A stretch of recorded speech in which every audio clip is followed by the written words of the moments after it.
Mardi 4 octobre, Angelina Jolie était de sortie sous une pluie battante avec ses enfants Sarah et Maddox dans les rues de New York à l'occasion d'une séance shopping.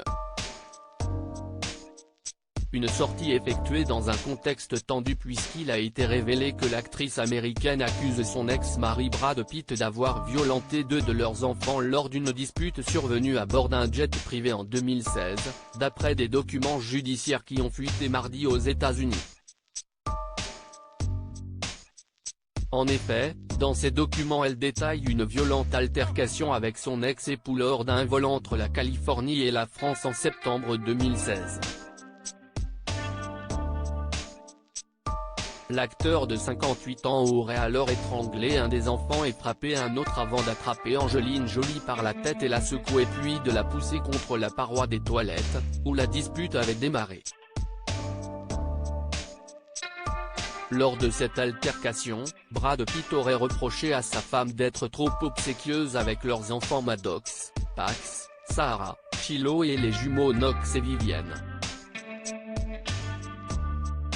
Une agression démentie par Brad Pitt. Il aurait notamment déversé de la bière sur elle et de la bière et du vin rouge sur les enfants, avant que l'un d'entre eux ne défende verbalement sa mère après que l'acteur de Fight Club en soit venu aux mains avec l'actrice.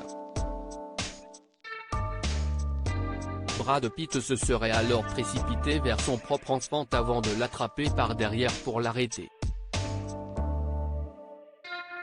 Les enfants se seraient alors interposés dans cette dispute avant que l'acteur n'étrangle l'un d'entre eux et ne frappe un autre au visage.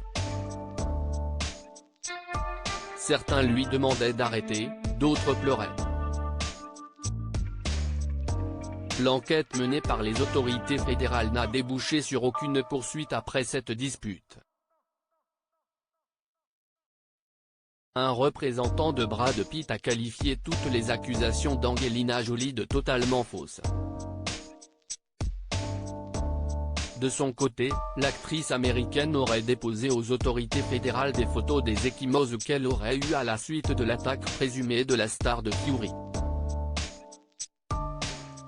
Pour rappel, les deux stars hollywoodiennes se sont séparées en 2016 avant que leur procédure de divorce ne s'enlise depuis dans de longues batailles judiciaires, concernant notamment la garde de leurs enfants mais aussi la vente de leur domaine viticole dans le sud de la France. La guerre est loin d'être terminée.